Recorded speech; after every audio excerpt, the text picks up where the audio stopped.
You are listening to the Hiking Radio Network, where we talk the walk with shows by hikers about hikers for everybody.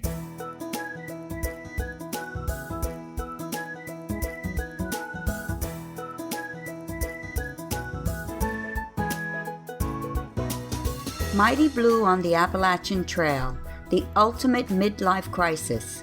Join Steve and his guests every week as he staggers from Georgia to Maine.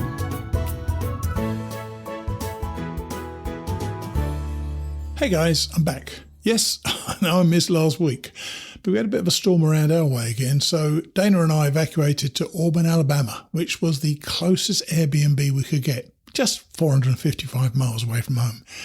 I couldn't record at that late stage, so I had to push it a week. I hate doing it, but you know how it is. Anyway, I'm back home. My home survived with virtually no damage, and I'm ready to go again with the podcast. Thanks to everybody who reached out to me. I'm always so grateful when I post something personal and I get some positive, loving feedback in return. So, you're listening to episode number 454 of Mighty Blue on the Appalachian Trail, and I'm your host, Steve Mighty Blue Adams. We're still thinking about our friends in Tennessee and North Carolina, and anywhere, in fact, that was hit so hard from the previous storm, Helene. I'm going to talk about that a little later with something practical we can do to help out some of the places that we love.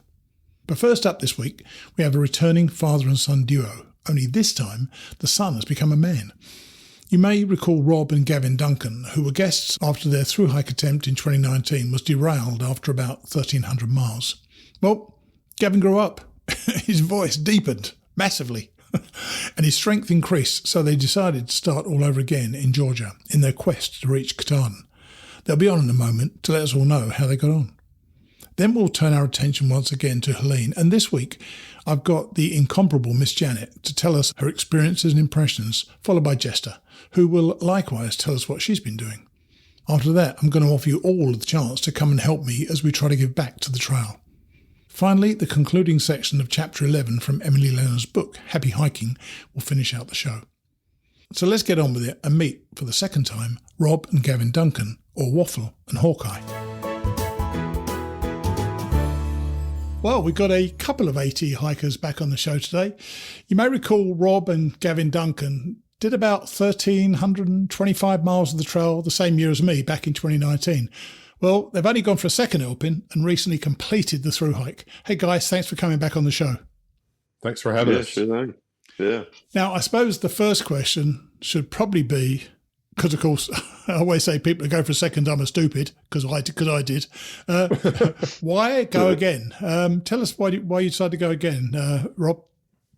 Well, it's something that I've always wanted to do. I was reminded when I got home, I sat in on an Eagle Border review for one of my scouts, and as a young person, 13, almost 14, I was completing my own Eagle application after having done some backpacking and scouts. And under the life goals and accomplishments or, plans, one of the things I listed was through hiking the Appalachian Trail. Right. And I remember, at that presentation ceremony, the gentleman that was doing the presentation, made quite a deal about the fact that I thought I wanted to through hike the AT. So it's something I've always wanted to do. And I wasn't completely happy with the 1,300 plus miles that we got done the first time. I wanted to do the whole thing. 1,300 plus miles is a freaking long way. Yeah, it is. Which I'm sure you felt at the time. So, oh yeah. So was it always the two of you going again together? Were you waiting until Gavin could be in a position to go again? Yeah, it really was. And we talked about whether or not we wanted to go back to New Jersey and just pick up there in Vernon, or whether we wanted to do the whole thing. And we both felt like we wanted to start in Georgia again. And it's been a great 2 trips of bonding with Gavin and each of us getting to know each other better. Sure. To see the change in maturity level on his end. We definitely kind of waited. He's took one semester of college coursework. Right. And then took this past spring semester off so that we could hike. So, Gavin, did you see a change in maturity of your dad as well? To be fair, this was 5 years ago, and I have a terrible memory, but I think there were definitely some major improvements on both ends for mental state because, I was not the most fun person to hike with back in 2019, to be completely honest. And By the way, your probably, dad's not nodding. He's not nodding in agreement with you, but you carry on. all right. Well, I was going to say I matured a lot for sure. And I think my maturity made it easier on dad to keep a more positive attitude in certain places because, as I said, I was not always the most positive of people last time. And I definitely had a better attitude going in. And I think you did too. I've got to tell you, I've re-listened to some of our conversation back then. Your voice has changed quite a bit, Gavin, let me tell you. Yeah, it has. So did it feel a little bit like unfinished business for both of you then? This was something that, you've gone away. 1,300 miles is nothing to be sneezed at. As I say, it's a long, long way. But did this feel like this is the time we're going to get it done? And did it make it more important to get it done because of what happened last time? I think it kind of did. I was proud of what we did, don't get me wrong, but I definitely wanted to get that status of thru-hiker, and I wanted to prove to myself that I could do it as well.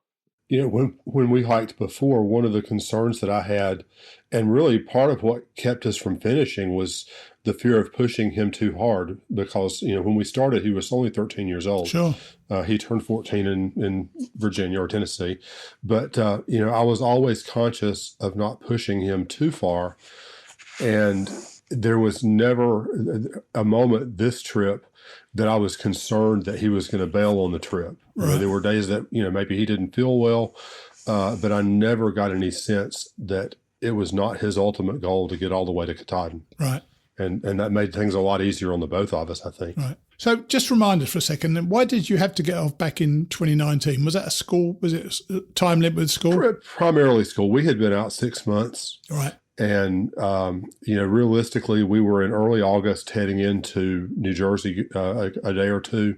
And looking at our mileage that we had been posting, we weren't going to make October 15th. Right. Okay. And it was, we had just been out a long time. We were both tired, missed home, and I didn't want him to miss high school. I homeschooled him his 8th grade year. Right. And I didn't really worry about that, but I was not really prepared to homeschool him for his freshman year of high school. Right. And as I said, you're Waffle and Hawkeye. Hawkeye, great name, by the way. Not so sure about Waffle, by the way, Rob, but did you? There's a story. Well, first I'll get you to tell the story in a minute, but did either of you ever consider new trail names for this trip, or were you just Waffle and Hawkeye, that was it? No. In fact, I rebranded my YouTube channel Waffle Hikes. That commits you. That was the name. That commits you then, didn't it? Yeah, well, I could have redone it, but I like the name. I like the idea, the story behind the name. And share it then. Share it again. So in 2019, when I retired from teaching, I started a blog called The Next Step, A Journey into Retirement. Mm-hmm. And I thought I would take the name Next Step when I got to the trail. And once we got to the trail, I realized very few people actually named themselves beforehand. So I wasn't sure. Well, Gavin says, well, you should be Aftermath, because I was a high school math teacher, community college level as well. Good idea, by the way. Good. It's a great name. Yeah. And we were walking along in Georgia one day, and a lady asked me what my name was, and I said, well, I'm kind of waffling between two names. So she said, there you go, you're Waffle. So nothing to do with the breakfast food. Yeah, and you put it on board. And why were you Hawkeye, by the way, Gavin? So back when I was 13 and 14, my voice had not dropped yet. So you can go back and hear the other episode. Had a very, very high speaking voice, and I could screech or make a screech that sounded a lot like a hawk. And originally it was just going to be hawk, but then hawk mane blew past us somewhere in Georgia. I think it was on Sassafras. Yeah. Yeah. And so Dad was like, yeah, that's Hawk. And I was like, yeah, I can't live up to that name. So I wound up switching it to Hawkeye because I've got ADHD. So I'm always looking everywhere but where I'm supposed to be looking. So I'd always see a lot of things people missed, which saved us a couple of wrong turns this most recent trip. Oh, really? So tell us. Yeah. Well, give us an example. There was a few times when Dad was just had his head down and was just focused on walking, and there was a turn that did not look very obvious, and I just saw a blaze up the trail, and I was like, hey, Dad, you're going the wrong way. And there were some milestones, too. Like, when we hit 200 miles to Katahdin, Dad just walked right past it. He was not in his head, but he was focused and didn't see it. And I just happened to see it because there was an arrow pointing to it. But yeah, probably trying not to trip over rocks. Yep, I certainly resemble that remark. Yeah. So, was the prep different from your first hike, and if so, in what way? No, we reused a lot of our gear. I tried a couple of different things. I got a new pack. Wound up, I lost weight, so I wasn't able to use the pack for very long. But mostly it was the same kit. So we didn't do a whole lot of practice hiking this time, like we did before. We went on 3 or 4 shakedown hikes, in Western North Carolina in 2019, just to make sure that we had our gear dialed in. But I guess we kind of considered ourselves rather experienced and maybe a little egotistical, but we didn't do a whole lot of training. Now, we did do a big trip last summer with my scout unit. We went out to Philmont Scout Ranch in New Mexico, but that was really the only training that we did. And the gear stuff was basically the same. It's funny though, when I went the second time, which actually was 2 days after you went the first time, funny enough. Right. When I went then, I remember going down from Springer and feeling so much more aware of my surroundings because I'd been there before. I felt much more comfortable. Did you get that same feeling of this is where I know what I'm doing straight away? I did. I felt very comfortable as soon as we, for the week leading up to the trail, my stomach knotted. And I think it was just the trepidation of leaving my wife and my younger son at home and being, knowing that we're going to be gone for such a time. But, as soon as we got on the trail, that just vanished and we just walked. And, we both knew what we were doing. Previously Gavin was much slower. He would come to, every water bar, every stream crossing or creek crossing or whatever. And it would be painful to watch how slowly he went across that. But as he got more experience back in 2019, he got much faster. Sure. So we were both very comfortable with our surroundings. The really neat thing though was seeing things for the first time. Once we got past into New Jersey where we got off previously, it was a whole new ball game because I didn't have the luxury of having been there before. And I know, well, this is not a good shelter to stay at, but that one is, or, I know we can do this mileage today because there's nothing going on there. So I remembered a lot about the trail early on and it made planning a whole lot easier. But that was actually going to be one of my questions later on, but I'll ask it now then. So the moment you passed that spot where you got off before, did that feel like a motivator? Right, this is all out. Here we go. We're pushing on now to get further. It really did to me. And sadly, Gav was dealing with an injury in New Jersey. He got a really badly sprained ankle. He was off trail for about a week. We took about 4 or 5 days off stayed at the Water Gap for several days, and then we tried hiking and it didn't work out. So he actually went back to Mohican Outdoor Center and camped for 2 or 3 days, and I hiked without him. And I actually passed that 1325 mark without him. And that was a really sad moment for me to be starting that new part without him with me. But he caught up to me, I think the following day, maybe we got back together that next day. So it worked out. That must have been frightening. Not frightening, but you were at near the point where you'd stopped last time and you were dealing with an ankle. Do you think it might be over, Gavin, especially when you tried to do it the second time? No. So one of the things that we had learned, actually due to a comment on on our channel, is ADHD also has a good bit of hypermobility issues where like rolling your ankle is a lot easier. Wow, didn't know that. I didn't either, but then I don't remember who it was, but thank you if you're listening.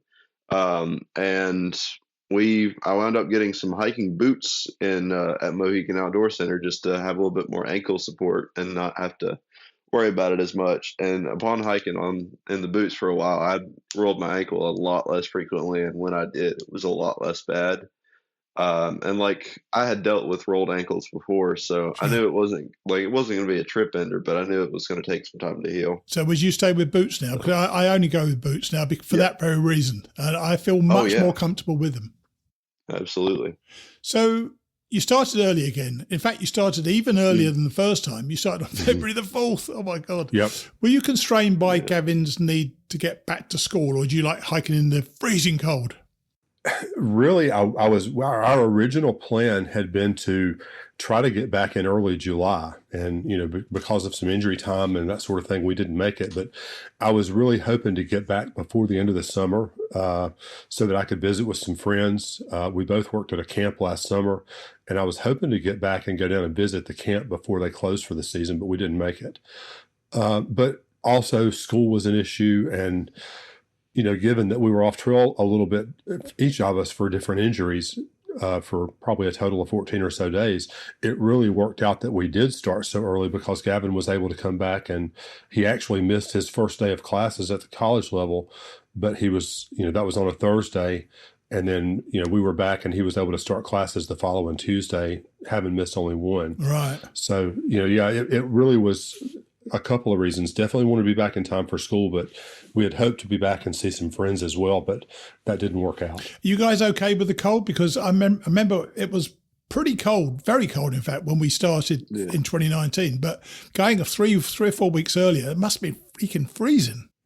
It really wasn't terribly bad. For both trips, we were geared down to 20 degrees. I've got a 20-degree quilt. Gavin has the same quilt. Mm-hmm. Both have liners, both have base layers. So, we were geared for 20 degrees and kept an eye on the weather with the idea that if it was going to be forecast to be down, a lot below that, we would get off because, it's not too hard to get off the trail in the South. Agree.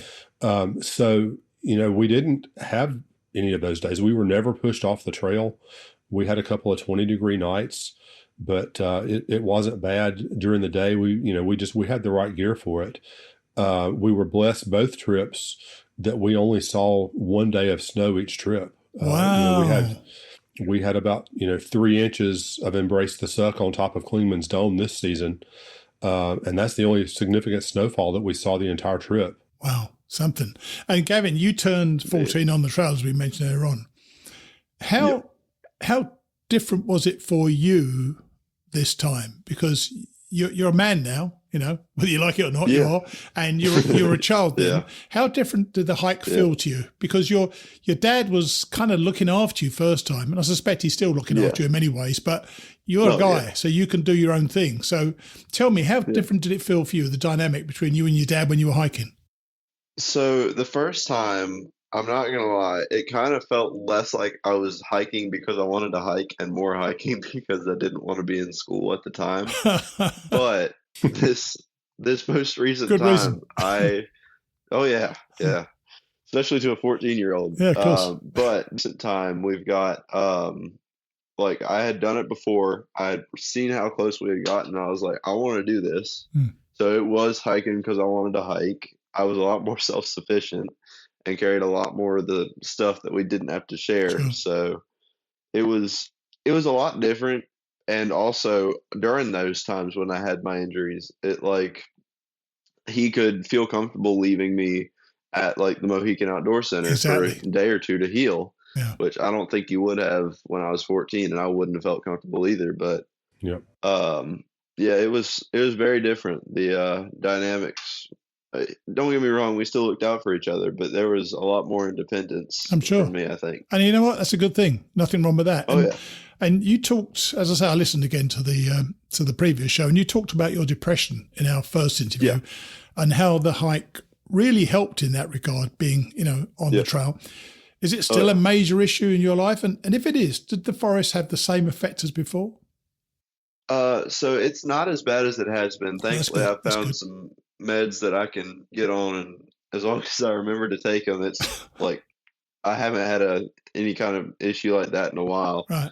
But the first time that the only real time that I had a major issue was at the, I think it was Laughing Heart hostel. And that was just because I had forgotten to take my meds for a couple of days. Right. And even still, just as soon as we got into the woods, it's like a flip switch. And it was a lot easier to deal with. I had a lot more things to focus on.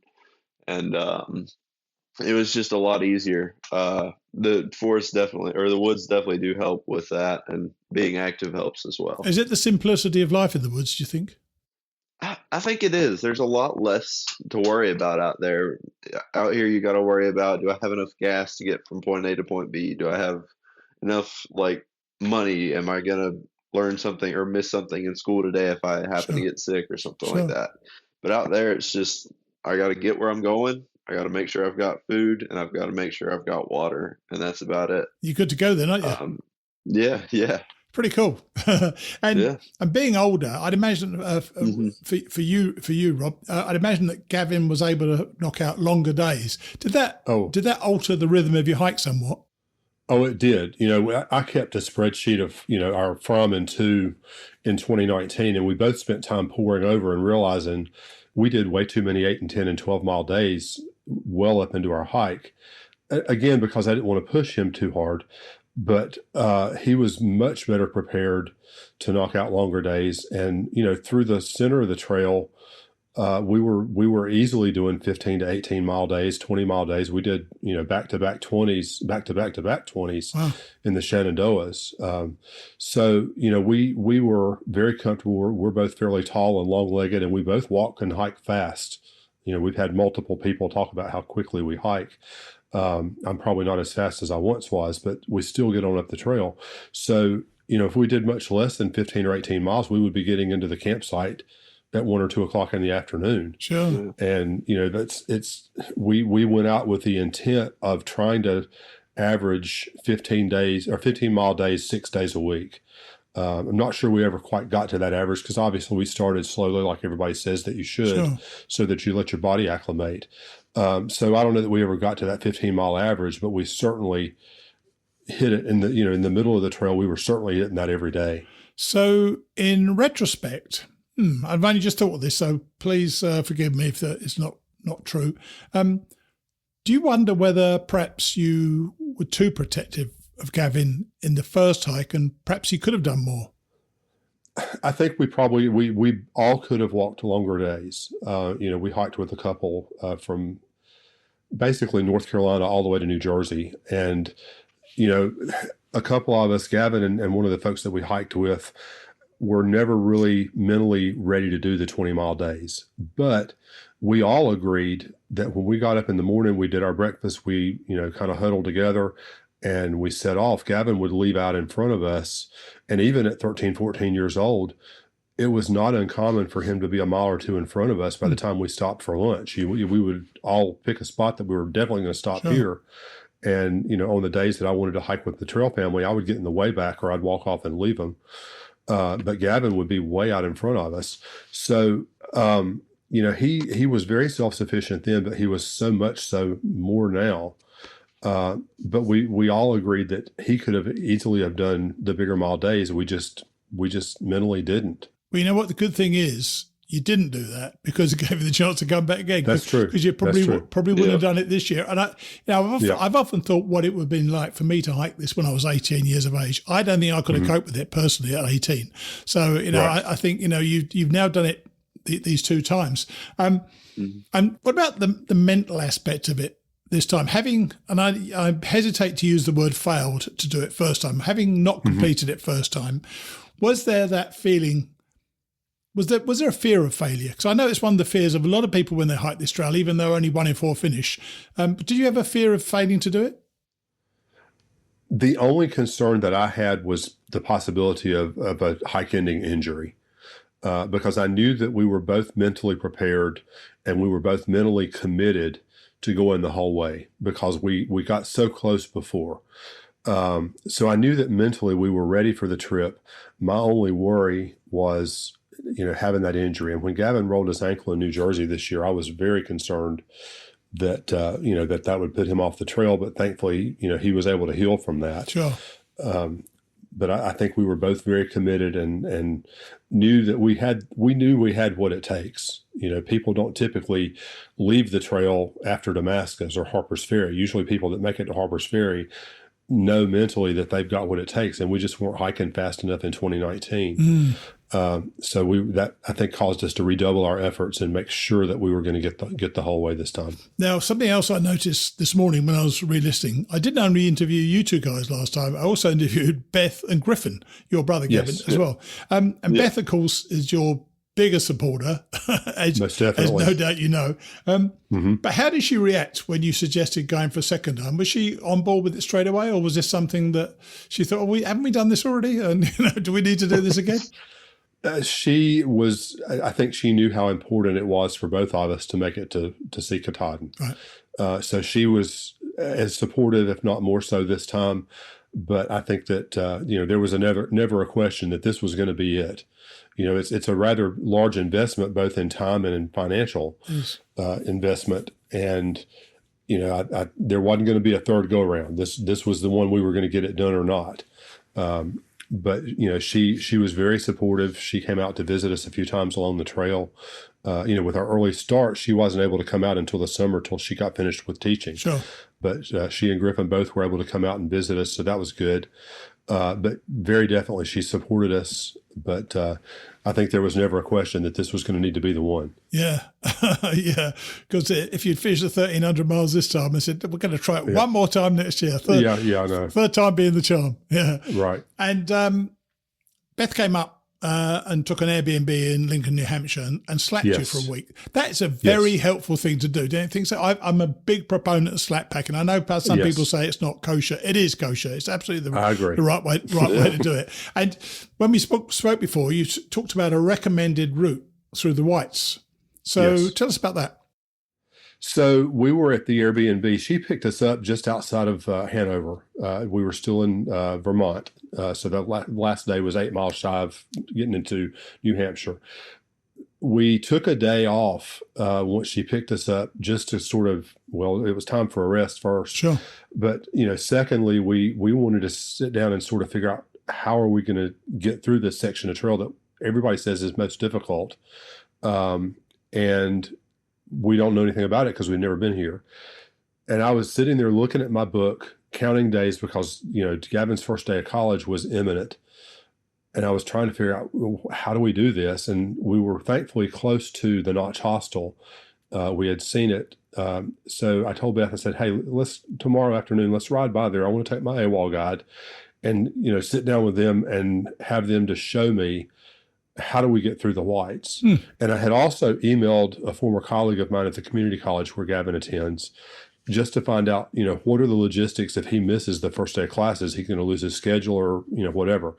And the following day, I got an email back from my friend who said, as long as he's there by the 10% census date, he'll be fine.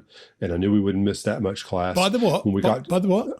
The 10% census date. What's that? When they check it's the enrollment date. Right. The community college is state supported. Right. So they have to take a final enrollment at the 10% date of the course. And that's how they receive their funding. So they gave you some more leeway then? Right. So we got that green light. Right. It was not going to be the end of the world if he missed his first day of class. And we got to the Notch Hostel, and I pulled out my AWOL guide and said, I'm about to start the Whites. And the lady reached in the desk drawer and handed me a piece of paper that, pretty well had it laid out how they recommended going through. And to get that email back from CVCC that, yes, he can be a day or two late, and to have this piece of paper in front of me that said, yes, it's really okay to do 8 miles tomorrow, or whatever, that the following day should be only 10 because it's, the terrain and the up and downness of it. That's all you can expect to do. Yeah. That on just, a good day. that just freed me mentally. It just was a huge load off. So do you recall that route, Gavin? Do you recall what the route was? I don't remember exactly. Dad did most of the planning. I just kind of went along with it. I don't like the stress about how much mileage we're doing, because if I look at the map, I'm going to see, all right, so we got point A here, point B here, and then the next couple of days down the line, we've got a big mountain in the middle. And then for the entirety leading up to that mountain, I'm going to be stressing about, this mountain's going to be really hard. I don't know how long it's going to take me to do this. I'm going to be stressing towards that instead of enjoying what I've got. But at the time they I've are got hard. I mean, there's no question about it. They are darn hard, but that's part of the joy of walking the first 1,700 miles to get to New Hampshire, isn't it, really? Oh, yeah. Yeah, Franconia Ridge was unbelievable. I've been watching trail videos absolutely. for longer than we've been hiking. It never captures it, does it? No, it doesn't. And we could not have mail ordered better weather. I mean, it wasn't even windy the day that we were up there for the most part. So, we could see all three of the, I think there's three peaks that you cross there, and you could see from one to the next. And it was just a beautiful day. One of my favorite days and one of my favorite places. Everybody always says, Grayson Highlands, Mount Washington, but I think Franconia Ridge is probably my new favorite place. Right. Yeah, it is. I remember going above tree line for the first time on Franconia Ridge, and I was giggling out loud because it was just crazy. It was just one of the most beautiful sights I've ever seen. Now, Gavin, you got to Katahdin. You did the 100-mile wilderness. You got to Katahdin. You're in Baxter State Park on that morning. How did you feel that morning before you went up there? And talk us through the first few miles. So, honestly, I was still about half asleep. We got up at like 5:30, and I wouldn't say half asleep, maybe a fifth asleep, because I was still very excited about it. But we got up at 5:30, somewhere around there, and left. Or excuse me, was it 4:30 or 5? We left out somewhere between 4:30. It was close to 5. We got up early. Yeah, I was going to say we left out at 5 o'clock. And by that time, I was like, it didn't feel real. I'm going to be real honest. It did not feel like I was about to end my thru hike. Like, it just felt like another day, except we had gotten up a lot earlier. But it was surreal going up and over. It was easy to start with, wasn't it? And you thought to yourself, when's Katahdin going to start? Mm-hmm. Yeah, and then it got to the part where it actually started, and I was like, oh, I'm not sure if I'm comfortable with this right now, because I have a really big fear of heights, and some of that stuff. There's good idea to go hiking in the whites. Yeah, good idea. Mm-hmm. Oh yeah. It felt surreal, and then it felt really real, and it was hard to cope with that a little bit. Like, just holy cow, it's almost over. I can't believe we've already come this far. Yeah. And then you get above tree line, and then it goes vertically upwards, as everybody seems to know. Yeah, and you get to the tablelands, and then you're just waiting to see the big sign. So what's the conversation like between the two of you? Because you're at the culmination of something which has taken effectively 3,500 miles to get there, haven't you, really? It was once we passed the tablelands and we saw the sign the first time, there really wasn't a conversation because we were both in tears. We cried for the last half mile, but we were just so proud of each other, and we congratulated each other at every every century mark and every other high point of the trail. Of we're each proud of the other, glad we made it this far, but to see that sign from a half mile out with your son, by the way, and with your dad, for you, Gavin, it was a very emotional moment, and we literally cried the rest of the way up to the top, and we touched the sign together. I was wondering that. I was about to ask you who touched it first, but you touched it together, and you got a bit emotional there, Rob. I could tell. Oh yeah, definitely. Yeah. It's a special moment. And did it feel? Because a lot of people have said how flat it felt. I felt a little bit flat second time. How did you feel? We've done it. It's over. We're safe. Or did you feel, oh my gosh, this is the greatest thing of all time? It was, as I said, it's been a life goal for me. And I was very proud that I made it, but even more proud that Gavin was able to be with me and to enjoy that with me. It was a really big day. The trip itself, I think the fact that we had done so much of it before, there were some days that I thought, well, I'm just getting up and I'm walking and I'm not seeing everything I should. Not many of them, but there were some days that way. But to be able to get to the top and to be able to finish it together and to have that experience was like nothing else. So are you guys done now, or is this opening up new ideas about new adventures? Well, we both are. I think we're planning to try to hit the Foothills Trail. All right, and we're that's one of those that we should have done because we're only a few hours from there. I'm surprised we haven't done it, but I don't know that we've got the time or the finances to do another long distance hike. Right. I've said several times my plan is to trade in my backpack for Trail Angel wings. Where we live in North Carolina, we're in the western foothills, and we're only a couple or 3 hours from the trail, most of Tennessee, North Carolina, up into, say, Harrisburg, Virginia. So there's a couple of places along there that I would love to go set up. I've done some trail magic, some hiker feeds up there, and I'm planning to do that next year as well. And you say, Gavin, you're at college. What Yes. are you studying? Right now I'm doing general education, but I'm thinking I'm wanting to go into history education at the college level. Nice. I've always enjoyed history, and I want to teach for people who want to be there and who can actually get in depth with some of the stuff I want to get in depth with. We used to regard history at school as the slog subject. It's one of the hardest work of all. But and I did it myself as well. Well, look, I'm so glad for a number of different reasons. One, it's making me half smile every time Gavin speaks with a voice about 20 times deeper than it was before.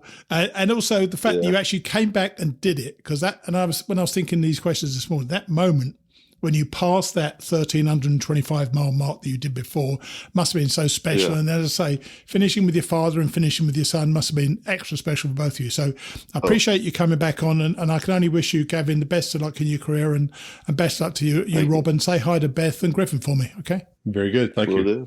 Okay, guys. Take it easy. Yeah. Bye. Bye. I really enjoyed meeting the two of them again. I mean, yeah, he's still Rob's son, but he's a man now, and the dynamic was obviously going to change between them on the hike. I was quite touched by how they talked about that, and how he speculated whether or not he could have pushed Gavin a little harder the first time round. And at last, the two of them were in tears as they approached the sign on Katahdin.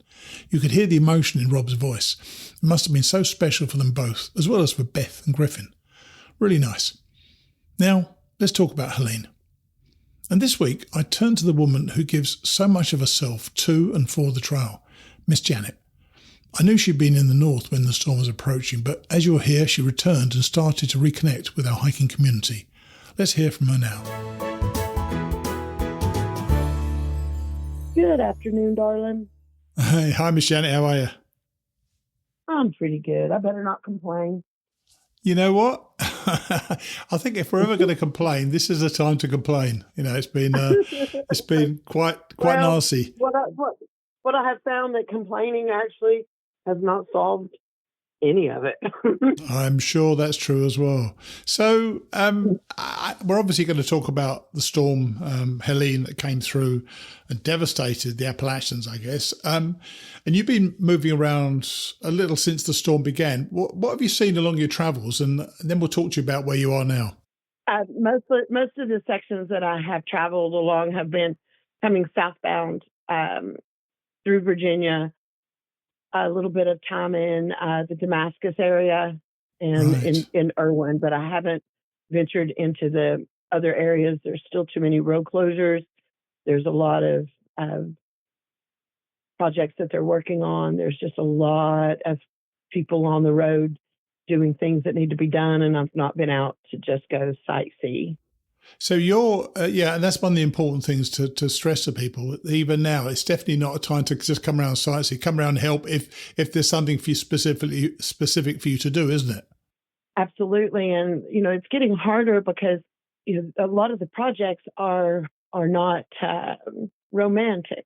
A lot of the things that are needed right now are not search and rescue, and people coming in on ATVs and coming in to do something dramatic. They're needed to fold laundry and to separate donations and to help people clean up their homes, shovel mud, and wipe household items, clean household items to try to save them.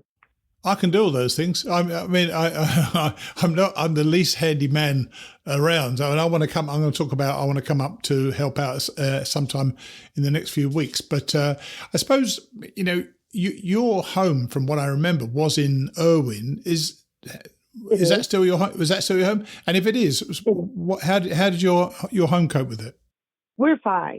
And I think that the knee-jerk reaction when the news first was being reported, even among hikers on, people on Facebook, Sure. In the national news, you were getting no details at all, but the news that was coming to me from people was via social media. So it was that game of telephone. Someone said that Erwin was devastated. So then the next person said that all of Erwin is completely devastated. And that's not been the case at all. And it's not the case in any of these communities. The areas that were affected are decimated. But a block away, it could be absolutely fine. By decimated, you mean? When I say decimated, it looks like a bomb blew up. It looks, my gosh. Individuals have described it to me as Afghanistan. Oh, wow. I have had friends that have looked at the damage and their instant gut reaction was, it's a war zone. And it has become looking even more like a war zone because a lot of the debris has been piled and is being burned because there's nowhere to put it. Sure. And there's no way to go through. And, someone said, well, what a shame. We should be cutting all that up for firewood. And yeah, that would be great. But there's not enough chainsaws in the world. Wow. That bad. And we're talking piles the size of a building. Sure. Every 100 yards. What has the help been like so far? Has it been helpful? What's amazing is that these communities are tough. These communities did exactly what they needed to do as fast as they could do it. They were not waiting on anybody official to save them. They were not waiting on permission to go to save their neighbors and to start the process of making life easier for the people that were affected. People were out with their own backhoes and their own dump trucks building roads. Some of the most innovative things that I've seen are, some people that found, why don't we just use all these truck trailers? We've got truck trailers everywhere, for that we could dig out enough of an opening to drive a trailer in and drop it into that location across, to span a driveway or a creek or I think I saw them put two together to span a pretty good sized little river, just to be able to have access by ATV or to be able to drive in and out of, which those people are being told that they're going to pull those out because they don't meet Department of Transportation guidelines. Oh my God. People done what they've needed to do, and now we're being threatened constantly with undoing it until official means can be assessed and decisions made about replacing and but people on the ground have been amazing. Now the other thing is the outpouring.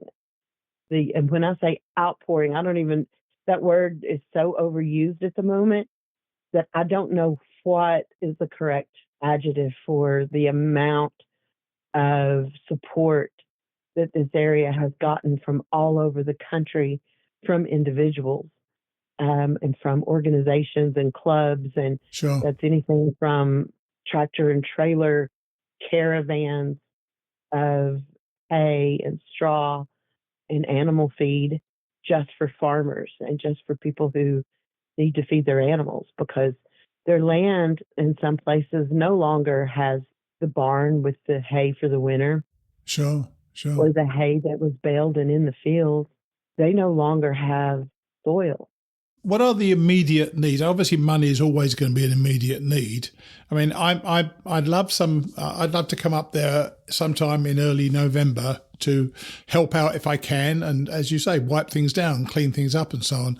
And the idea of people just visiting and just to look is pointless. But all the things that need to be done, I'm prepared to do anything. So if there's anything you think I could do, I think that there are going to be needs that are going to remain for a very, very long time.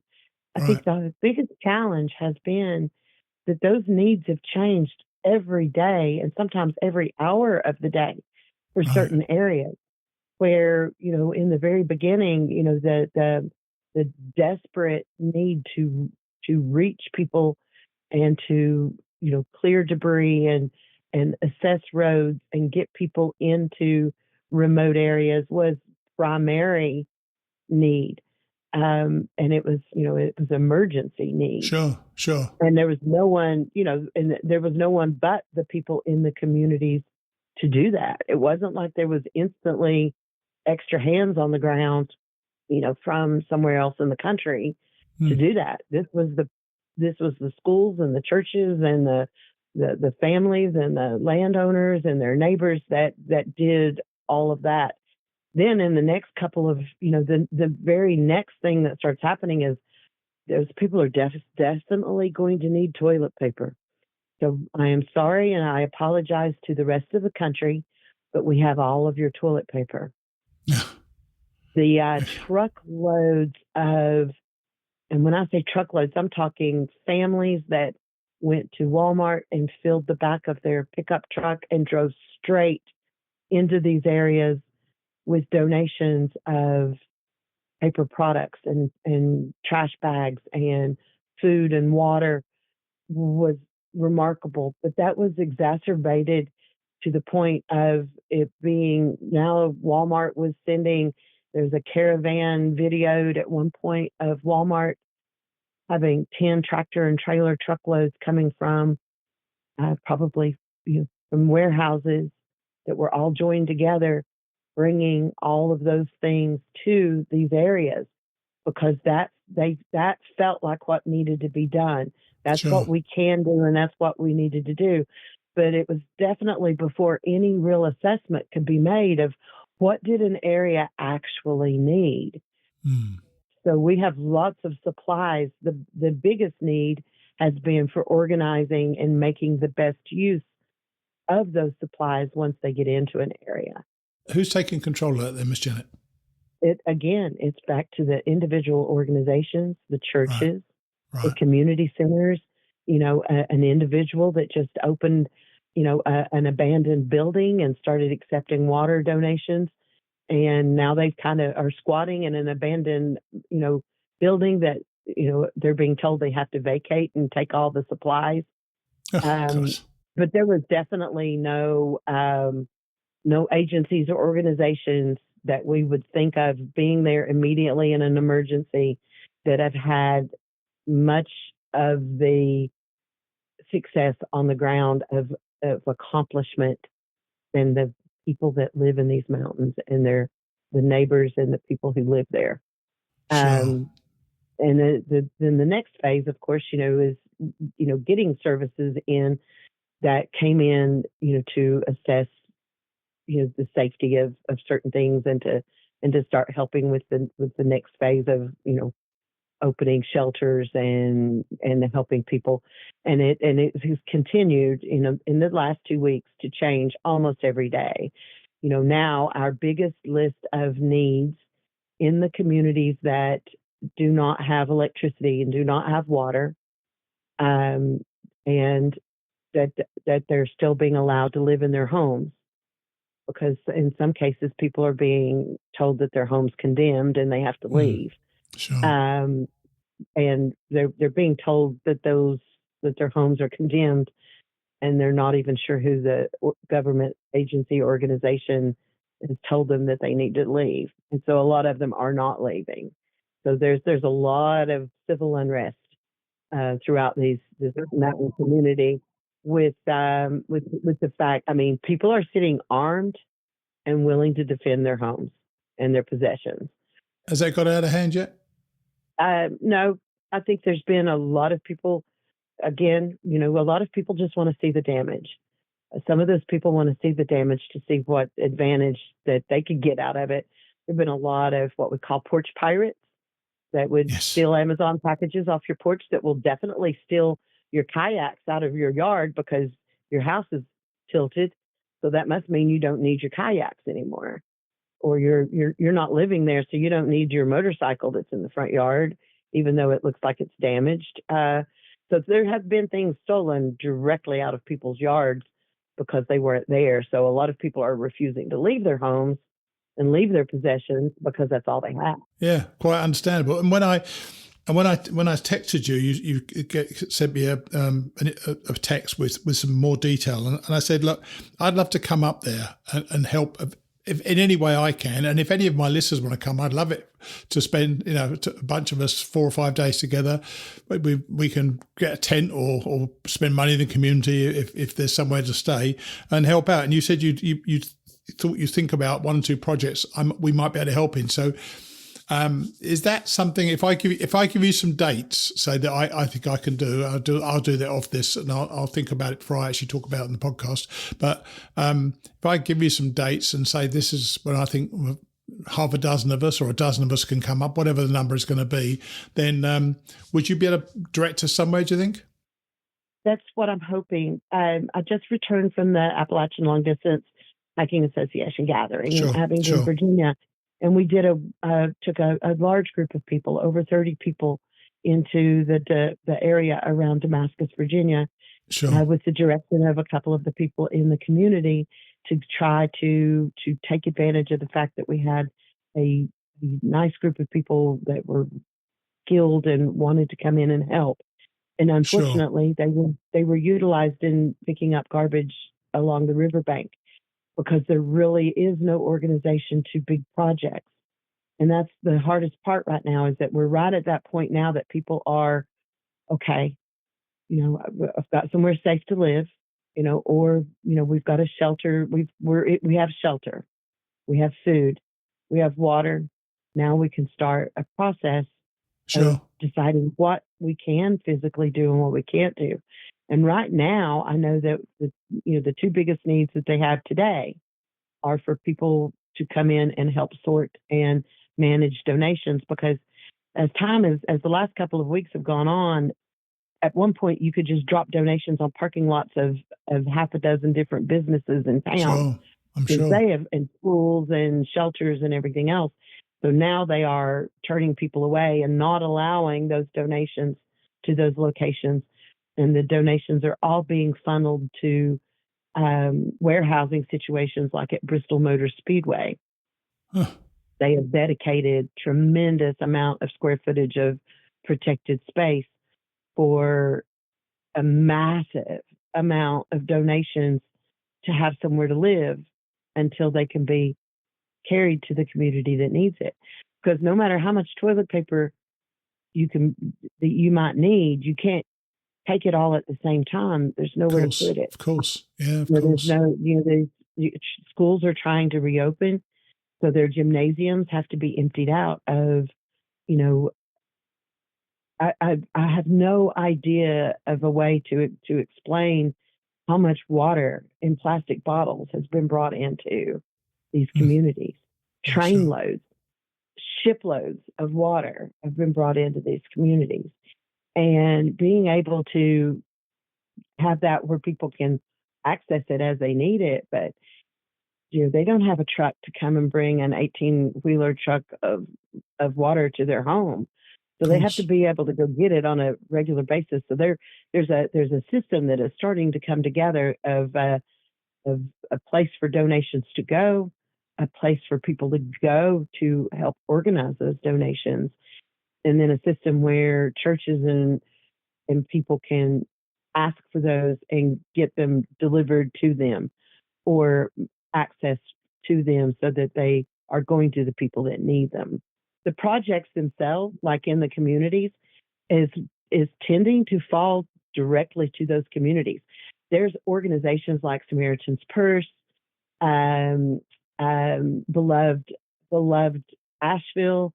There's a number that I'm starting to get in contact with that are developing a way for the people in the community to say, my name is Joy. I have 3 children. Our front yard is completely gone. We don't have a driveway. We've been walking through the creek. I'm almost reading verbatim one of those requests for help, because when you've got an area that has 1,000 of those stories and there's no organizational entity, things like Red Cross and FEMA always get thrown out there as, oh, they'll take care of it, but that's not their job. That's not what they do. No. And people are just getting a real education into what do these organizations do, because what people have assumed they do are not their jobs. But turns out that there's actually not anyone in these small communities to help make that happen except the communities themselves and the little small grassroots efforts within those communities. So those are who I will be accessing to find projects for people like yourself and your group that will be able to come and make a difference. Sure. Listen, I don't expect for 1 minute, half a dozen or a dozen or 15, 20 people, whatever the number would be. I don't expect them to make a massive difference. And I don't want to come for the sake of coming. I want to come because I can help. If I'm going to be in anybody's way, I wouldn't want to do it. So I'd rather just come there and help. If there was something, when we talked about it, you said you'll think about 1-2 projects. So perhaps it's still a couple of weeks before I can get up there. And like I said, I could tell you a project today that'll be different in 2 weeks. Exactly. So stay in touch with me, because one of the things that we're finding is that within every one of these communities, and I just the ones that that we know about, especially in the hiking community, are the ones that are the closest to the trail. But outside of each one of those that we know, when we say hot springs, the number of communities in the hot springs area affected is probably 20 little communities. And in Asheville, it's probably 50 communities. In North Carolina, it's 50 communities. And in Tennessee, it's 20 communities. So it's not just, what we're used to thinking of as being communities along the Appalachian Trail. It's real hard when people, come into an area on the trail to realize that, they only know the name of one place that they walk through. Yes. I understand that, and it's I suppose it's the vast scale of the thing that's almost daunting. So plugging into the local community and offering my help to them, I'm whether it's on the trail or not on the trail, I'm very happy to do that. I'm happy to deliver stuff. I'm happy to work physically, clean stuff, wash up. I don't give a crap, And it's finding a way to, because we have had so many people disappointed. We've had, I followed a group the other day that was a group of like 6 trucks, and each one of the trucks had ATVs on the back of their truck. And they had chainsaws and they had donations. And their idea was they had come from Iowa, and that they were coming in and they were going to, cut down trees, and they were going to clear driveways, and they were going to carry supplies into the mountains on their ATVs. And they never unloaded them. They had nowhere to go. They had nowhere to go to, because even though the internet makes it look like that's what has been saving, it is the case that people on ATVs and horseback and on foot have been accomplishing these things, but they're already in those communities and accomplishing those things. We didn't need a caravan of ATVs coming in, to go right around on the one trail that might be accessible into a community. So they misunderstood how their help was going to be needed. And it's changed from last week to this week, and it will change again. So what I know, a lot of the organizations that are going to be here for the long haul are asking people to actually apply to them through their normal channels of, we would like to come and participate. And some of those are being told that the waiting list for a position with like Samaritan's Purse won't be in this disaster. It will be the next disaster before we would need you. So that's not working for these small communities either, because if they don't have Samaritan's Purse, I don't know anything about that organization other than the fact that I have a gentleman that's working with them right now that's very happy with them. And they seem to be a great organization, but they can't be everywhere. So they go into an area and they help there, but they're not everywhere. So what we're trying to find are ways inside these communities for people to tell us what they need. And then we can go fulfill that need one person at a time without going through organizations. And that's what I'm going to be working on, is a way for people to in these communities, and a couple of others have understood that that's exactly what they're going to need to do now as well, because the FEMA's not coming to save them, the Red Cross is not coming to save them. Some of those organizations don't actually do anything other than manage. They come in and they're managing things, and they're looking at things, and they're making reports, but they're not doing the work. Well, look, that's why I reached out to you, because you're more plugged into our community than anybody. I'm so excited by the number of people in my hiking family. I mean, how I found out about this at all was that I was almost in Edmonton, Canada. I was going into New Brunswick, right. And I get the first video from a friend of the bridge in my neighborhood, with that Nolichucky Bridge. Yes, that Nolichucky Bridge, trail goes across, with a little water slopping across it. And I'm like, wow, it hasn't done that in a long time. I thought that was the end of it. I thought that was the damage, that was his idea of a video of, this is how bad it got. I had no understanding at the time that I saw that first video that was the beginning. And it wasn't until about 36 hours later that I started getting, when I got service again, that I started getting messages, are you okay? Is your home okay? Are your friends okay? Is everything all right? And understood that it was just the very beginnings.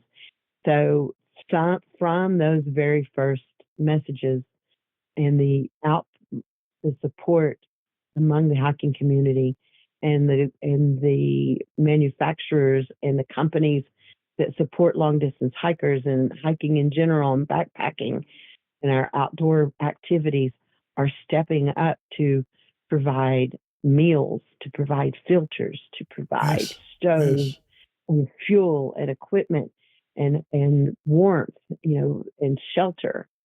And this is coming from people that we all know and recognize and love. And I would hate to mention any by name that I don't mention, that I don't have a list I know what you mean. to thank all of them.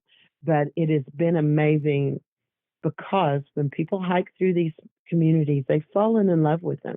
They had a moment there. They had a memory there that makes this place somewhere special to them.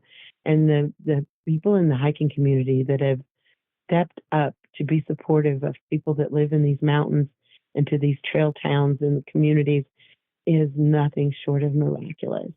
Well, look, Miss Janet, I just wanted to recap, and I'm kind of as you notice, you're doing the talking because you're the one who's experienced it. I'm standing here. We had our own hurricane, and I moved out, so I've been comfortable the whole time. But all these people are having this terrible time, and I want to help where I can. So what I'm going to do, I'm going to stay in touch with you, and when you see something that might be appropriate for early November time, just let me know, and I'll set some dates that I can be away from here, and then from there we'll work out exactly what project you think we might be able to do. Okay. Well, I'm excited because I have watched how you pull groups together. I've watched you guys go on your hikes together. You've got some amazing people that are going to rally with you for something like this, and I would be real excited to have you guys coming into an area and helping, because I know what you bring with you.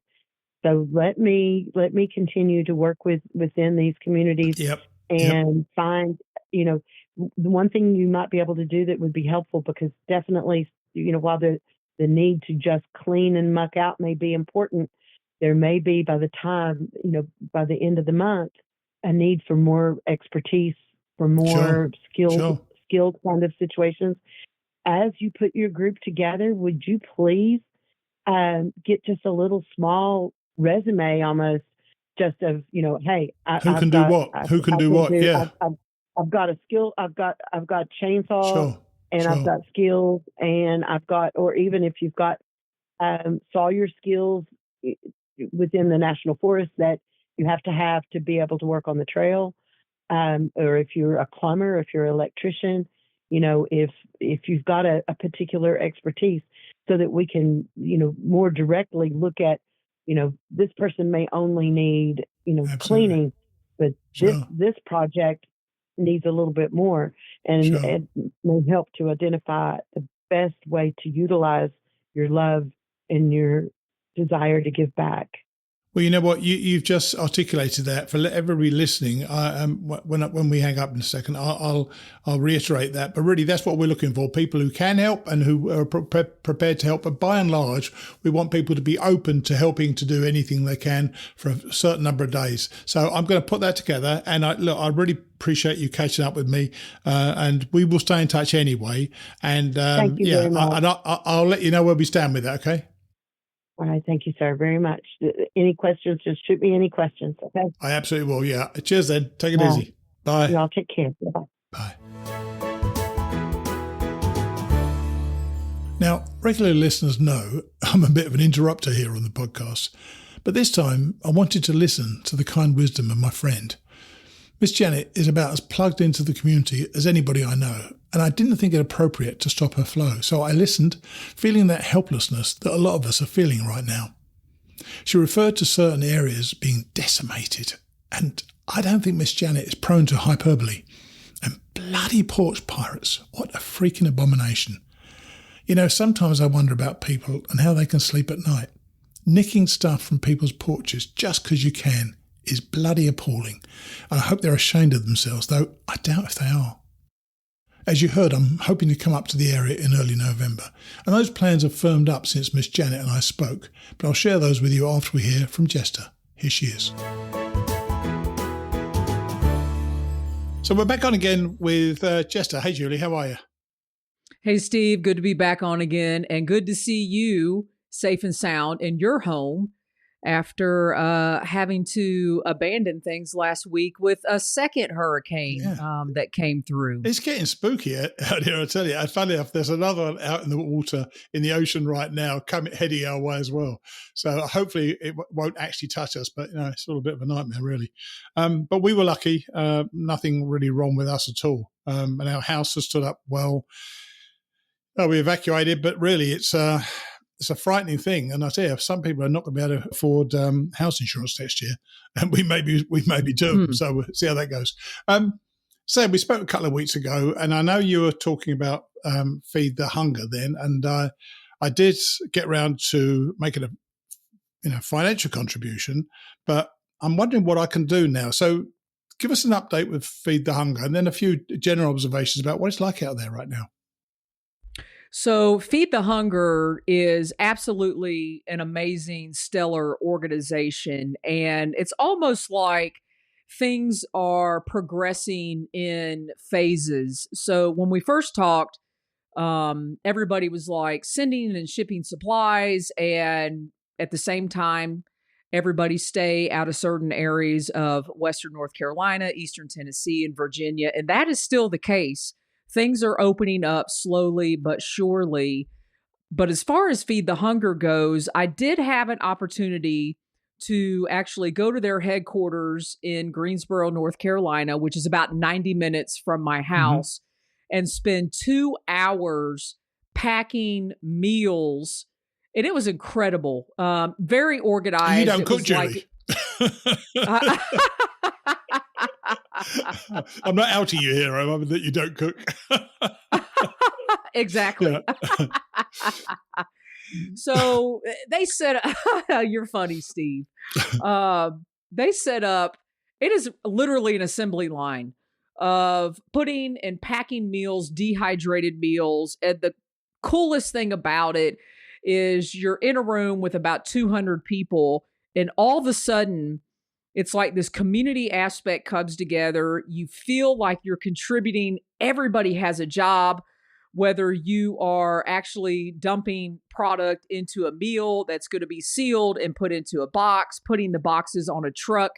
So while we were packing, you were actually seeing your meals that you were packing go into a box, go onto a pallet, and go into the truck that was headed to Western North Carolina that night. Wow. So the meals that we packed, it was a Thursday evening about a week and a half ago. They were in Asheville the next morning, and social media was going out. So that evening we packed enough meals to make 48,000 meals. Wow. Wow, that's something. Isn't it? So it was crazy. I mean, people were cheering. I mean, I was like, the people that I was with, we were like feeling like you really made an impact. Nice. And what happened over the course of about 10 days, Feed the Hunger did like a marathon. So almost every night they were having these, what they call packathons. And the last packathon was actually specifically for Hurricane Helene was this past Saturday. Right. Because now things have moved into a different phase. Sure. And what I mean by that is over these last 2 weeks for Hurricane Helene, it was like a mass amount of supplies went to Western North Carolina. And I'm talking Western North Carolina specifically, Asheville and the surrounding towns. And what has happened over these past couple days is they've almost told everybody to stop because nobody ever thought through where are we going to put all this stuff. The town, they don't have anywhere to put the stuff. Wow. So and they can't put it in fridges because they've got no power. They have nothing. Yeah.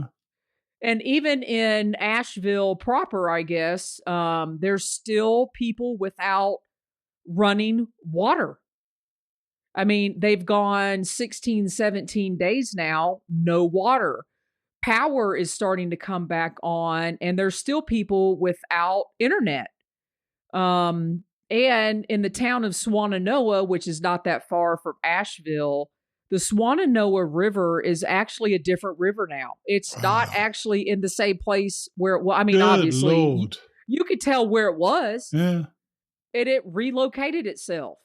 Good. So everything has kind of, things are shifting. So as far as getting supplies to Western North Carolina, they're asking that you maybe go through a larger organization because things are starting to be assembly lined now. Right. There's a lot of military now. There is FEMA in that area. And I have not been there because they've asked us not, if you don't specifically live in these areas, don't come. Right. So it's kind of like we went phase one. Helicopters were going in, getting people out of their homes. Helicopters were flying food in. And then there was like this mass donation, like all this water, all the dehydrated food, all the everything. And then last weekend it went to the temperatures are lowering. We need coats. We need gloves. We need, thermal layers. And now it's like, okay, we don't know what to do with all this stuff because there's nowhere to store it. Who's actually organising stuff? Or is this, when I was speaking to Miss Janet, she said a lot of these are local operations trying to work out how to do things and plan the logistics and so on. And that's probably the power of the local organisations. They know the people who are affected, know what they need, I presume. And she was saying to me how these phases change. She said, I couldn't tell you right now what we could use you for in 2 weeks' time or 3 weeks' time, because the thing will change yet again. So she and I are going to stay in touch. And hopefully half a dozen or a dozen people will join me and come up there and do something. I'm not sure what it is, but once again, I don't want to get in the way, but I want to help if I can. So what do you see the changes? Can you look ahead 5 days or 5 weeks how things are developing? I think Miss Janet is exactly right. It is day by day, because I've even seen postings of, hey, if you have a truck, if you have a larger vehicle, going and picking supplies up that were dropped off and bringing them back to warehouse locations and working with the communities. Okay, what do you need in this little area here? What do you need in this little area over here? It's like micro projects, isn't it? And I think that's the sort of thing I had in mind, that somebody needs something in their house and something sorted out in their house. I'd love a dozen people to get involved and sort that out for them as well. I feel so sitting up in Auburn, Alabama last week with the hurricane ripping around my house, thinking how bad it would be to have my house destroyed and flooded and so on, and being unable to do anything about it. It was just so, I felt useless, frankly, to be honest with you. And I still feel that way right now. and I want to know how I can help. And I know money's great, but it's not the panacea. You need people to sort out someone's garden, even, make sure something happens for somebody that will improve their day is what I'm really thinking about. Well, I do know in North Carolina, I know Miss Janet's probably more maybe Tennessee, Erwin area. Yeah. In North Carolina, the town of Marshall, which is just outside of Asheville, hot springs. Like, I am seeing on their town Instagram pages when they want help. Right. Okay. So it might be better to figure out what town you want to go help and then go through their local municipality and see, okay, the town of Marshall, they're accepting, because right now, a lot of times they need people that are chainsaw certified.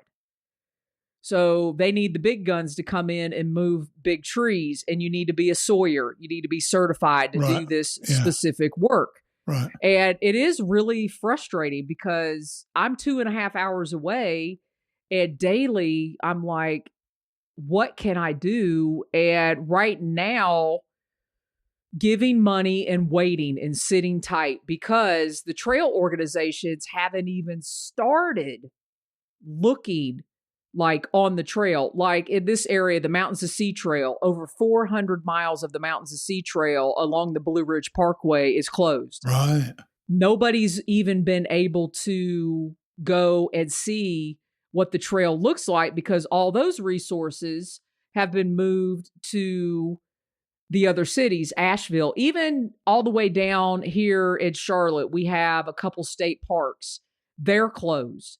So those resources have gone to Western North Carolina, and it's really hard to figure out. But I do know that these trail clubs, the Carolina Mountain Club in North Carolina, the Tennessee Mountain Club, the PATC, when they're able to get out on the trails, that's when they're going to need help. But right now, like you said, I mean, people need, help in their yards. Here's an idea. Tina at the Quarterway Inn had a lot of damage at her house. And I've been seeing posts that her and her husband have been cleaning up big trees. Maybe it's coordinating with a hostel in the area that maybe they need help at their hostel, something like that. Well, let's do this now then. Say to people, if you need help and you think, it might just be me, God knows if it is, but I'm hopeful a number of people can get time off work or don't work or are happy to take a few days off to go up to help some people out. People we've known, who've looked after us in the past, we'd love to look after them back, look after back to them, as it were. So put this as an open call to people. Let me know if you think you can help out early November. You can avoid all the election coverage, which would be even better, I'm sure. And you can help out people. I'd love to go and help out like that. So, Tina, if you're listening, let me know. If anybody knows it, let me know. I'm happy to do anything, but I don't want to go around like a headless chicken, thinking, "Can I help? Can I help?" And with there not being a project to do, Well, a lot of these small towns, they're not letting you in unless you're local. Sure. Yeah. So, and it's just. It's wild is the only, and it seems crazy to say that, but it's so much. It's so much. Rivers have, rearranged themselves. People's homes in Asheville are, people are escaping their homes because there's so much damage. What do you do? And the problem is, Steve, the biggest thing is there's infrastructure is just missing. Yeah. Like those kids, they've not been back to school. Yeah, massive problem. Because the schools don't have water. Yeah. Jeez. And a couple schools have been wiped away in Western North Carolina. There is no high school in some areas. And it's like, how the heck do we help? Because it's important to get kids back in school. It's important to help build infrastructure, but I don't know how to do that. How do we do that? Yeah. And nobody seems to know it right now. And it doesn't appear to be anything coordinated that, pointing people here and pointing people there. And you do feel helpless. I'm going to sound like a broken record. Just if anybody knows there's something that needs being done, I'd love to come and help you do that. That's really what I'm saying to people. Well, look. So, what are you waiting for? I know you work, so you're limited, obviously. But for those of us who don't work or unemployable, then we can probably put some more time in.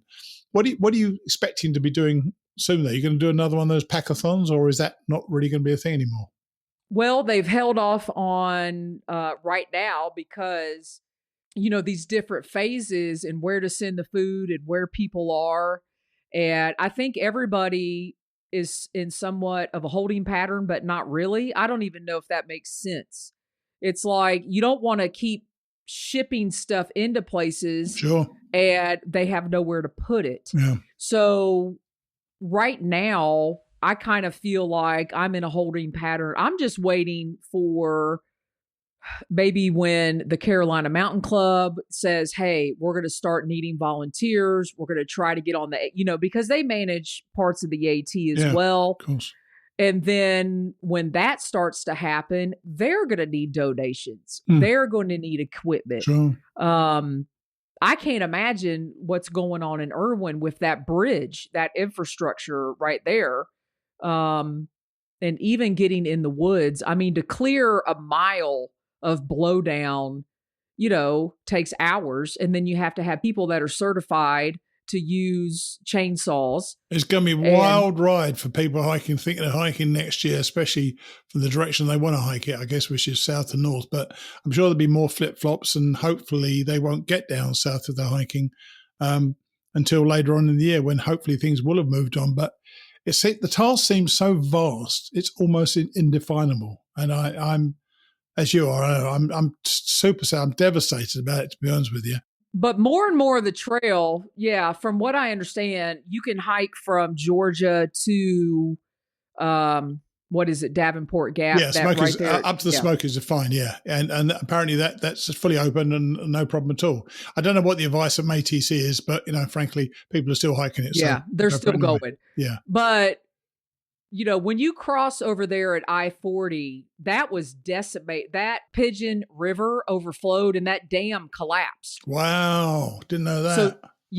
So that dam just gave way right there at the Pigeon River. I don't know what that looks like. And, from there, it's only 30 miles to Hot Springs. I don't know what that area looks like. But, I would say Hot Springs to Erwin is probably a mess. That was one of my favorite early hikes, from Erwin to Hot Springs. I just love that hike. So that is so sad that's going to be in a shambles as well. Well, look, if you hear anything, Julie, let me know. I'm going to put more of an announcement out after this anyway. And, just hopefully some of us can help give back, and everybody recovers. And I have a long weekend, that first weekend in November. So I'm willing to come up for a couple days. Great. Where if anybody says, hey, we could use you, I'm willing to help out wherever, you end up going. Because like even though we went to Feed the Hunger and it was a great evening, it's still like in our heart and soul, we want to give back to the trail that we love the community. That's right. Yeah. All right, Julie. Well, thanks for the catch up. We'll stay in touch anyway. And, I'm going to get back to cooking my dinner. Yeah, sounds great. Sounds great. All right, Steve, we'll catch up soon. All right, Julie. Cheers then. Bye. All right, bye-bye. It's been good to hear these two women speak so locally to the problem. It seems to me that there's a desire to help, but not enough organisation to direct that desire to help. So here's what I intend to do. Yesterday, which is Wednesday morning, I spoke with another previous guest of the show, John Jordan, who runs the critically important, especially now, oral care program. He'd actually just finished speaking himself with Miss Janet, and she'd suggested that we should get in touch. So I told John that I could make myself available from Monday, November the 4th until the Friday. I'll be driving up from Florida on the Sunday and we'll have my tent, but we'll be equally happy to use a hostel if one's available. The current thinking is that several of us could make all or part of that week, and initially we could help the Mountain Harbour Hostel take down their barn, which needs to be taken down timber by timber to reuse. To be honest, I don't care what they want me to do. They treated me so well on my hike that it will be a privilege to help them in any way they see fit. Then if that takes a couple of days, we can move on to something else. So that's the challenge. Email me at steve@hikingradionetwork.com and let's see if we can do our bit to help, in however small a way, the trail that has been so much part of our lives. Once we have an idea of the numbers, John will produce a sign-up page on the Alder site and he can put us to work. I hope that several of you will want to do this because, apart from giving money, it's the only practical thing I could come up with. And if there's any value in having a podcast, it's fostering community that we can leverage in service of others. Finally today, and somewhat poignantly in light of current events, Emily reaches Hampton, Tennessee, where she takes advantage of the lake to take a swim. I'll see you next week. I was out early, but not too early. I waited for the hiker store to open. 20 minutes after the opening time listed, the door was still locked. I decided to leave and forego paying the difference for the inside space I had occupied. I would plan to catch them in the future. It was a pleasant morning as I hiked back to the trail with another hiker. There was no rain and it looked as if the sun would come out. Moorland Gap Shelter was my destination for April the 16th, day 38 on the trail. I would pass the 400-mile mark. It was 18 miles of easy hiking, winding through small backyards, by a cemetery, through fields and clearings. The trail may have been easy, but my feet were tired, and I was exhausted from the past 2.5 days of rain, cold and tough terrain. I took my time to cover the miles. It didn't matter if I was tired, I had to cover the distance. I was just thankful the trail was so gentle. It gave me a chance to rest on the move. My exhaustion caused me to be relaxed. I was too tired to even think. My mind was clear, but I was able to truly enjoy the hike without any distractions. I'd never experienced that kind of euphoria before, exhaustion combined with joy. I just let the trail lead me on. Every day brought something new. It could have been easy to get bored with the humdrum of doing the same tasks day in and day out, but I would have missed so much. It was the little things out on the trail that made the experience so grand. I never in my wildest dreams would have thought so much joy could come from being so tired. I earned the tiredness by hiking peaks over 5,000 and 6,000 feet. I pushed my body through wind, rain and mud. I saw views one can only access by foot. And through that tiredness, I found peace. A stream next to the trail that day provided some cool relief for my feet. They had been waterlogged for too long, but the coolness of the stream that day was a nice relief. As I dried them, I noticed the pads of my feet were pruned and pitted, looking like someone had picked them with hundreds of nails. It was quite gross, and I feared I had some sort of fungus or jungle rot. I powdered and dried them extra dry, and then continued for the day. That night at Moorland Gap Shelter, while we were all sitting around having dinner and airing out our feet, I noticed I was not the only one with pitted soles. It seemed to be a common ailment. When I arrived for the night, I hadn't expected to be reunited with my hiking family, but one by one they all showed up. Pumpkin and Smoothie arrived first, followed by Carl and Walking Man with their friend Ryan. By now, Carl's charm and good looks had caught the eye of many female hikers, earning him the trail name GQ. Their friend Ryan was producing an 80 documentary of the father-son hike. I went from thinking I was going to be alone, not counting the antisocial crew in the shelter, to having my trail family, to keep me company. I even had a tent mate. Nomad also made it to the site. He slept in the shelters, but by the time he got there, the shelter was full. He hiked light, too light. He carried no tent or tarp, so he rolled his sleeping bag on the cold ground and was going to cowboy camp. Being the kind soul that I am, more like too naive, I offered Nomad a space in my tent if he behaved himself. I felt bad for him. I had a soft spot in my heart for Nomad. He seemed to have a tough life. I'm sure no doubt due to poor choices and unhealthy behaviours, but deep down I felt he had a kind heart. After all, he had come to my rescue the night before when I crashed on the hostel floor. It's amazing how the body heals after a night of rest. The next morning the holes in my feet were gone. Gold Bond and air do a body good. The weather was clear, the temps were nice, and we were 6 happy hikers ready to take on the day. It wasn't discussed formally, but we all somehow agreed we would hike together, and Pond Flats campsite will be our destination for the day, only 11.5 miles. The trail took us by Laurel Falls, a scenic stream with a waterfall. The guidebook cautioned against swimming due to a dangerous whirlpool, so we heeded its warning and enjoyed the view from a distance. Besides, it was still early spring in the mountains, and no one felt like swimming. 9 miles into the trail, the guidebook also showed a side trail to town. Everyone wanted to take the Blue Blaze Trail for a quick jaunt into a grocery store and fast food for lunch. It was an extra 2 miles round trip. My feet may have been hold-free that day, but they were not pain-free. There was no way I was doing any extra miles. I offered to stay on the trail and wait for them. They all felt bad, so I reasoned I could rest my feet, nap and watch their gear so they could do the trip without the weight of their packs. Then it was unanimous. They were quite pleased to slack it into town, and I enjoyed a long nap by the babbling stream. It was heaven. I was so glad I stayed behind. The climb from the junction of the AT and the Blue Blaze Trail to town was a series of switchbacks that climbed from just under 2,000 feet up to 3,700 feet in 2.5 miles. It was easy terrain. It just went up, up, and up. When we arrived at the campsite later that day, there were several other hikers already there. I looked at my guidebook, my iPhone app, and the terrain, but something was off. It was a clearing, and there was a spring, but the distance didn't feel right. I usually just go with the flow, but this night I persuaded the gang to continue a little farther. We went about another 1/4 mile and came to a much better, less crowded site. One solo hiker had set up there. We all decided this would be home for the night. There was plenty of space to pitch our tents. I set up farther away from the group so I could start earlier than normal the next morning without disturbing any of the others.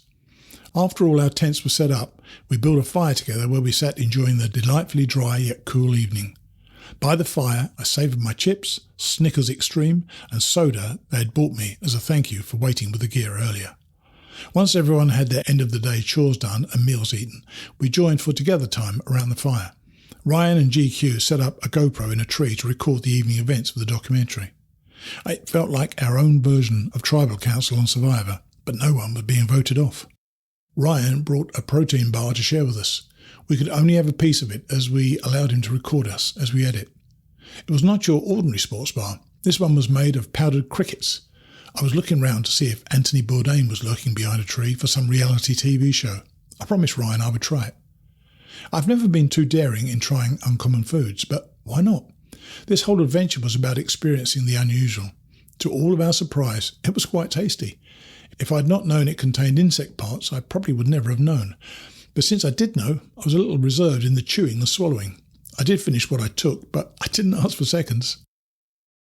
As the sun went down and the blueness of the sky faded to pinks and oranges and then to black, tiny lights flickered in the distance through the trees. During the day as we walked over the mountains, there was no sign of a town anywhere, and we felt so far from civilization. But as darkness overtook the woods, we could see shiny specks of life. We all wondered if any of the people below knew such a trail existed in their own backyards. The woods seemed void of life, other than the occasional hiker passing through, but where I chose to set my tent was a colony of some sort. I was sitting up in my tent, writing in my journal, when I felt something move under my bottom. I didn't think anything of it, but shortly after that I felt it again, an even stronger push. This time I moved my hand to where I felt the movement and began pressing hard. There was a release and a pop as an insect's exoskeleton gave way. I felt confident I'd taken care of the bug. I had no idea what it was, and I didn't want to. My imagination took over as I envisioned a giant nuclear-grown caterpillar escaping from the depths of the earth to swallow us whole as we slept. It had to be one strong insect for me to notice it moving as my not-so-small buttocks sat on it. It was 9:20 p.m, well past hiker midnight. My 5 a.m. start was going to come fast, so I finished my journal and lay down, only to be woken by the sound of a large redneck-sounding pickup speeding away in the distance. I'd grown up in Maine with that kind of truck. I pictured one of my brothers sitting behind the wheel with me on shotgun, having fun on a hot summer night. I drifted off to sleep again with those fond memories, only to be woken again, this time by more of the same movement from under my tent. It wasn't just one, it felt like the bottom of the tent was coming alive. I squished and popped more of the mystery squirmies as though I was popping bubble wrap. I adjusted my sleeping pad and added whatever else I could find to layer between me and the tent floor so I would not feel it anymore. I love nature, but sometimes she gives me the willies. I didn't quite make a 5 a.m. start. I was on the trail by 5:50 a.m. instead. Breakfast was on the go as I left in the pre-dawn darkness, guided by my headlamp. I had a short 3.4-mile hike to Hampton, Tennessee, where I would meet Bruce for my resupply. I was full of excitement. It had been almost 2 weeks since I had last seen Hubby Bear. The meeting point was a beautiful lake. The sun was barely up when I arrived, and the morning fog still covered most of the water. The air was crisp at 52 degrees, but that did not stop me from taking a plunge. I have a rule about swimming in strange water, and I never break it. If the water is murky and I cannot see my body parts, I don't swim, ever. I examined the water's clarity and then proceeded to change into my bathing suit. Bruce had it with the rest of my gear in the vehicle. It was a quick, refreshing dip. I was dried and dressed in no time. The main advantage of having a support vehicle was that I always had what I needed. I had tons of extra gear in the vehicle. Bruce helped me unload my luggage, boxes and bags so I could resupply and tweak my backpack. I was always tweaking. It was advantageous to have my supplies follow me, but it was also a burden. The trail was teaching me to be streamlined, but the more stuff I had, the more work it was to go through it.